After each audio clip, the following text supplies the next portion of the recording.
Hello everyone, welcome to another session of CyberCode.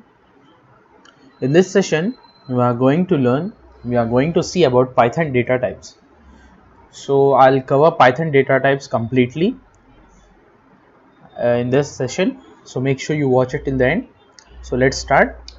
So what is data type? There are built-in data types in programming. Data type is an important concept.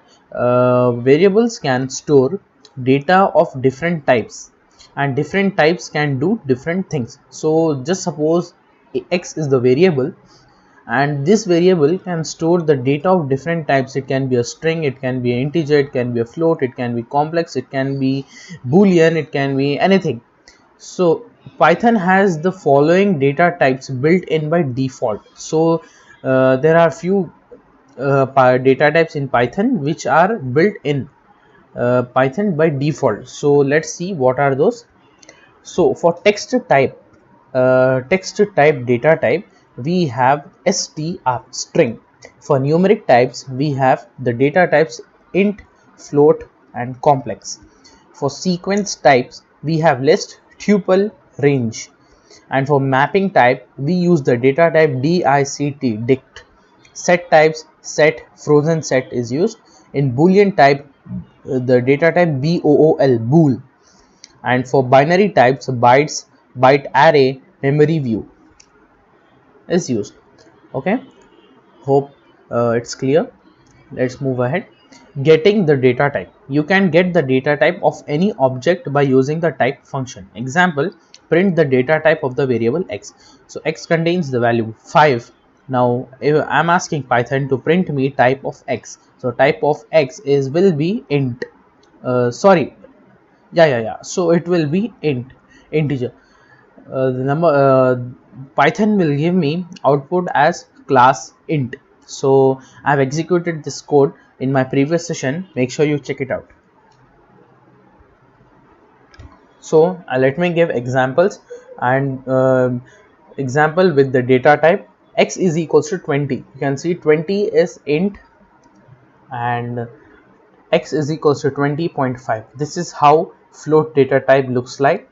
And 1j, this is complex, which has a complex data type which has one numeric, one number and one alphabet. List, we have square brackets and all everything is in a line.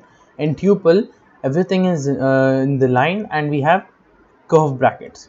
In range, and this is how range data type is used. Range in the curve bracket 6, and dict is name is John, age is 36,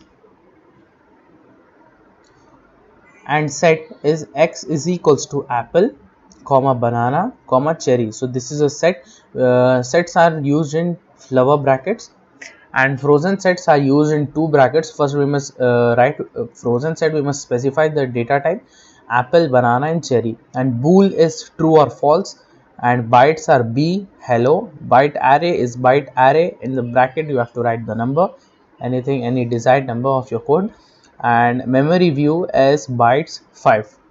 So these are the examples of data types.